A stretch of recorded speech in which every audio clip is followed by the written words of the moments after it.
All right, Jim, we just got off the phone with you. Told you we'd make a video about all the abusive things that were done to your car in terms of the mechanicals. I will say they did it's a beautiful car in terms of cosmetics and upholstery. But mechanically, these guys didn't know their ass from a hole in the ground. And as you had mentioned, you wanted this brake line here fixed, the main brake line fixed, so we could put the heat shield on top of it, and that was they'd installed a line that was incorrect and it was too long, so we took care of that. And that's just the beginning of this stuff that we found. And Steve's here, and we're going to do a running commentary on. So yeah, so I guess we're dealing with brakes and stuff. We've got to readjust this because this is routed incorrectly and has some issues. We've also got to do some stuff with the fuel lines to get the petcock all set up correctly. Well, like Jim mentioned, you can see how it's not even vertical anymore. Yeah, and the petcock rod was all bent and was binding and not functioning correctly. So that's all stuff that we've got to straighten up and just make everything work and everything tidy and everything oriented correctly. Make sure the handbrake clears. It wasn't clearing before. Yeah, the handbrake's going to run into the line there when you release it. So that's another issue we got to address. But that's all stuff we do. And then we moved on to let's see. We checked brakes and we knew there was an issue there. And then you wanted new coil springs, and so we pulled the subframe. Right, yeah, because that was the path of least resistance, is to just take the whole subframe out. So. Yeah, 3 bolts, which, by the way, how many were loose? And there's only 3 bolts holding the subframe in place. Mounting points here and underneath here and over here. And I found one that was loose. Well, let's see, all 3 bolts were what I would consider like hand tight, maybe. Because you normally, I mean, it holds the whole front end in, and so you normally don't put the wrench on it and you just start unscrewing it. Right. And this is the attaching point. There's 1, 2, and 3. So all 3 bolts were basically just snug, not even tight, and they from the factory they have lock tabs on them for security purposes, and only 1 bolt had a lock tab on it that was locked. The other 2 weren't even lock tabbed on top of that. And they also use spacers that are like a limit spacer that limits so that you can't over torque against the rubber. Right. You got rubber down here, and then rubber cups go up inside here. Yeah, one of them was missing the distance piece that it tightens up against. So that was wrong. And then we got it out and we started looking at the geometry of the front suspension. And well, you can't even really see it now because we got it upside down and in the wrong orientation. Well, let me bring the well, we can do the A-arm later on, but what I'm talking about is going through here. These should be in a straight line so that the kingpin can fit through and not be in a bind, and the suspension can work smoothly like it's supposed to. And that wasn't happening, and there were multiple reasons. One reason being that these are cups that screw into the lower control arm and also with an external thread, and also screw onto the pivot with an internal thread. And when you put this together, you have to sequence the threads correctly so that these end up lining up. If you look between this edge here and the inside, this distance on this side and this distance on this side need to be the same so that the control arm is centered relative to the mounting point. If it's not, then it affects the way the kingpin fits and it affects all the front end alignment.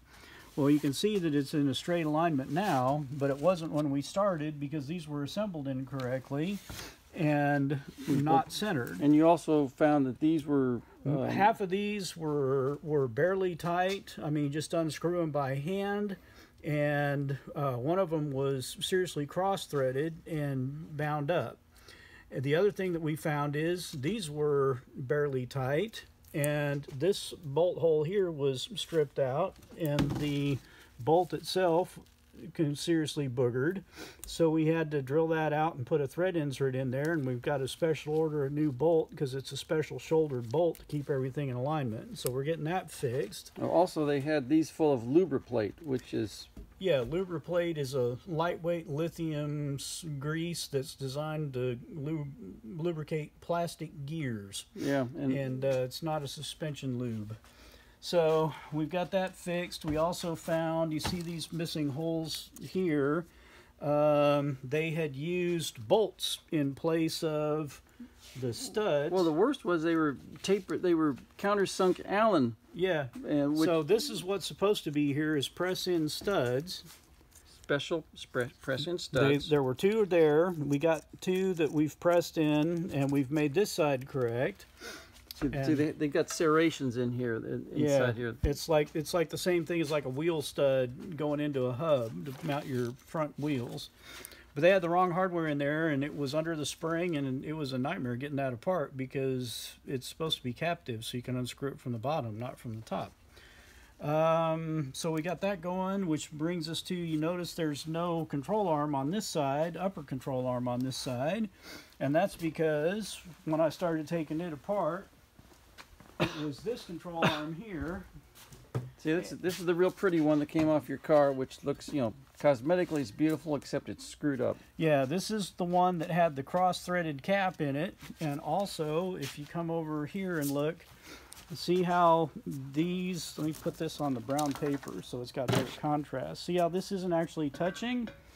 And the control arm actually wobbles because it's bent. And this one is the one that we've replaced, and you notice it sits flat and it doesn't wobble, and it doesn't have a stripped out thread, which is all boogered in there. And so we've sourced this control arm and painted it up and put the pivot in it so that we can put it on the car and actually have it work the way it's supposed to work. And we've also got these all centered the way they're supposed to be centered.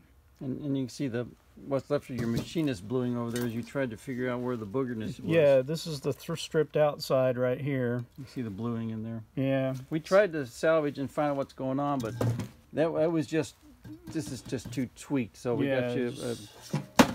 We just had to start over. Right. So, and then let's see, on the kingpins themselves, kingpins were loose and worn out. They're over here. Yeah, are over here. That's right. The kingpins were worn out. They were never rebuilt or replaced or whatever in the first place. Yeah, exactly. They were not rebuilt, and so they were in really sad shape. And the other thing is, these rings here that the inner wheel bearing seal goes on. This is one of them. This was the better one. Had nice big grooves in it. And the other one had two big deep gouges in it and a bunch of chisel marks on it, so the wheel bearing seal was never going to seal. I sent him photos of that. Right. But, we also, as you pointed out to us, Jim, the actual outer races of the bearings were free floating in the hub, and so the bearings weren't functioning correctly as bearings, and we had to correct that and get the hubs all fixed up. And then, let's see, when we went to take it apart, we noticed on one side half the hardware was loose, and they used incorrect cotter pins to mount the king pins, this area, to the control arms.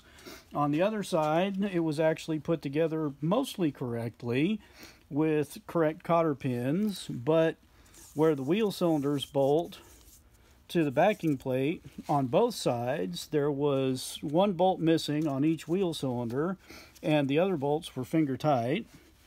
I think they assembled part of the brake shoes and other stuff incorrectly, but honestly can't remember at this point.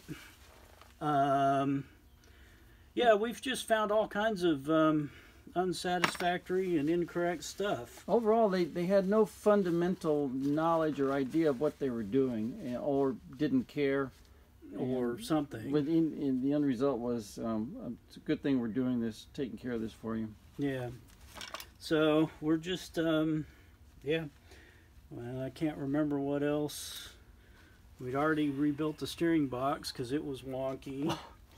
We got to redo the tie rods. Yep, like you said, you want grease fittings in the tie rods. And I've got an original one to use an example of how to install them and where to install them. So we'll see if we can make that happen. This is the first time we've ever done this, so we'll be experimenting. Right. I'm trying to remember what else we got. We got the new springs to put in. That he got for us, so we're good there. Yeah. We've got all new factory kits for all the hardware and stuff. Yeah. Yeah, I've got new grease rings here. Those the ones that came out were distorted. Yeah, because everything was out of alignment and all wonky. Yeah, but everything fits if you put it in correctly. If you don't, things get wiggly. Yeah. What else? Well, the only other stuff was electrical. But I sent him photos of the. We have the ability to put together other videos as we go, but we're just trying to focus on the front end and just the immediate engine compartment for this go around. And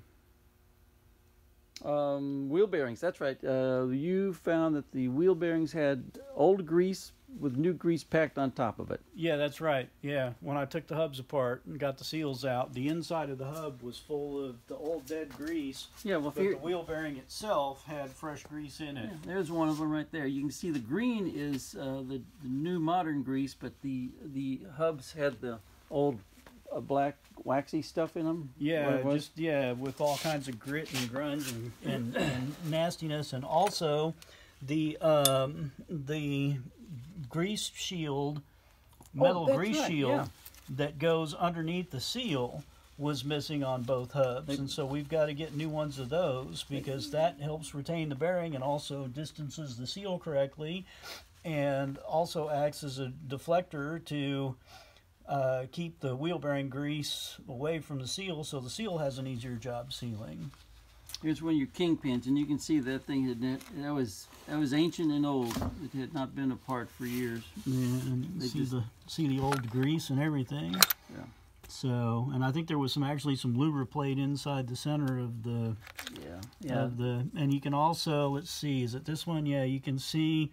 These are the original kingpin bushings because they've got the Mercedes star on them and the Mercedes part number, which is another indication that they didn't replace them, because I haven't seen even from Mercedes, I haven't seen a bushing with a Mercedes part number on it in 20, 30 years. Yeah, they've stopped doing that. They just give you bushings.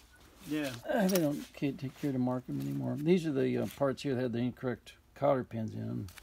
Right. They had little teeny cotter pins. Well, indicated they didn't know what they're doing and they just didn't care, either or both. Yeah, all of them. I can't. Yeah, I don't know. Getting close to the end of the abuse. Yeah, well, that's enough for now. We can probably find more later if needed. Exactly. All right. Thanks, Jim. Thanks, Jim.